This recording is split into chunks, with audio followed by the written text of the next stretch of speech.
Audio clip number 27۔ اس میں انشاءاللہ عز و جل آپ قرآن پاک کی سورہ بقرہ کی آیت نمبر 78 سے لے کر 80 تک آیات کی تلاوت، ترجمہ اور تفسیر صراط الجنان سنیں گے۔ بسم اللہ الرحمن الرحیم۔ ترجمہ: اللہ کے نام سے شروع جو نہایت مہربان رحمت والا ہے۔ وَمِنْهُمْ أُمِّيُّونَ لَا يَعْلَمُونَ الْكِتَابَ إِلَّا أَمَانِيَّ وَإِنْهُمْ إِلَّا يَظُنُّونَ۔ ترجمہ: اور ان میں کچھ ان پڑھ ہیں جو کتاب کو نہیں جانتے مگر زبانی پڑھ لینا یا کچھ اپنی من گھڑت، اور یہ صرف خیال و گمان میں پڑے ہوئے ہیں۔ امیون، ان پڑھ۔ تفسیر صراط الجنان میں ہے، یہاں سے یہودیوں کے دوسرے گروہ کا تذکرہ ہے۔ فرمایا گیا کہ اب یہودیوں کے دوسرے گروہ کی سنیے کہ ان میں کچھ ان پڑھ ہیں جو کتاب یعنی تورات کو خود تو نہیں جانتے بلکہ اپنے مفاد پرست سرداروں کے بیانات پر ہی الٹے سیدھے خیال و گمان میں پڑے ہوئے ہیں کہ ان کی تو بخشش ہو ہی جائے گی، یہ انہی من گھڑت خیالات میں خوش ہیں۔ فَوَيْلٌ لِّلَّذِينَ يَكْتُبُونَ الْكِتَابَ بِأَيْدِيهِمْ ثُمَّ يَقُولُونَ هَذَا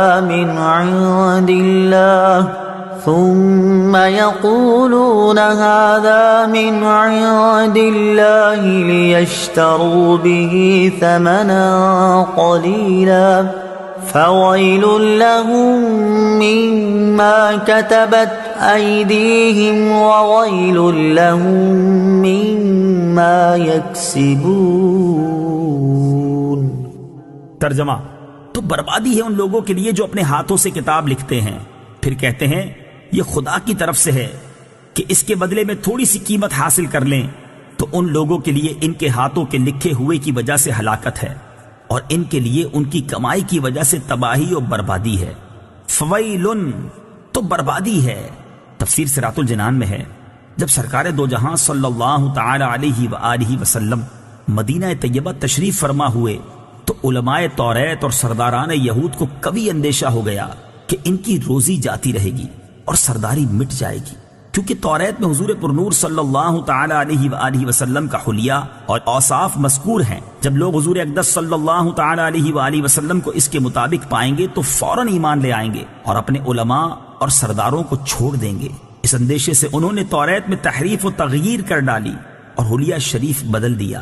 مثلا توریت میں آپ علیہ الصلوۃ والسلام کے اوصاف یہ لکھے تھے کہ آپ علیہ الصلوۃ والسلام خوبصورت ہیں، بال خوبصورت، آنکھیں سرمگی، قد درمیانہ ہے۔ اس کو مٹا کر انہوں نے یہ بتایا کہ وہ بہت دراز قد ہیں، آنکھیں کنجی نیلی، بال الجھے ہوئے ہیں۔ یہی عوام کو سناتے، یہی کتاب الہی کا مضمون بتاتے اور سمجھتے کہ لوگ حضور اقدس صلی اللہ تعالی علیہ وآلہ وسلم کو اس کے خلاف پائیں گے تو آپ صلی اللہ تعالی علیہ وآلہ وسلم پر ایمان نہ لائیں گے بلکہ ہمارے گرویدہ رہیں گے اور ہماری کمائی میں فرق نہ آئے گا۔ اس پر فرمایا گیا کہ بربادی ہے ان لوگوں کے لیے جو اپنے ہاتھوں سے تورات میں من گھڑت باتیں لکھتے ہیں اور پھر کہتے ہیں کہ یہ بھی خدا عز و جل کی طرف سے ہے، اور یہ اللہ تعالیٰ کی کتاب میں تحریف صرف اس لیے کرتے ہیں کہ اس کے بدلے میں تھوڑی سی قیمت حاصل کر لیں، تو ان لوگوں کے لیے ان کے ہاتھوں کے لکھے ہوئے کی وجہ سے اور ان کی کمائی کی وجہ سے تباہی و بربادی ہے۔ وَقَالُوا لَن تَمَسَّنَا النَّارُ إِلَّا أَيَّامًا مَّعْدُودَةً قُلْ أَتَّخَذْتُمْ عِندَ اللَّهِ عَهْدًا فَلَن يُخْلِفَ اللَّهُ عَهْدَهُ أَمْ تَقُولُونَ عَلَى اللَّهِ مَا لَا تَعْلَمُونَ۔ ترجمہ: اور بولے ہمیں تو آگ ہرگز نہ چھوئے گی مگر گنتی کے چند دن۔ اے حبیب تم فرما دو کیا تم نے خدا سے کوئی وعدہ لیا ہوا ہے؟ اگر ایسا ہے پھر تو اللہ عز و جل ہرگز وعدہ خلافی نہیں کرے گا، بلکہ تم اللہ پر وہ بات کہہ رہے ہو جس کا تمہیں علم نہیں۔ لن تمسنا النار، ہمیں تو ہرگز آگ نہ چھوئے گی۔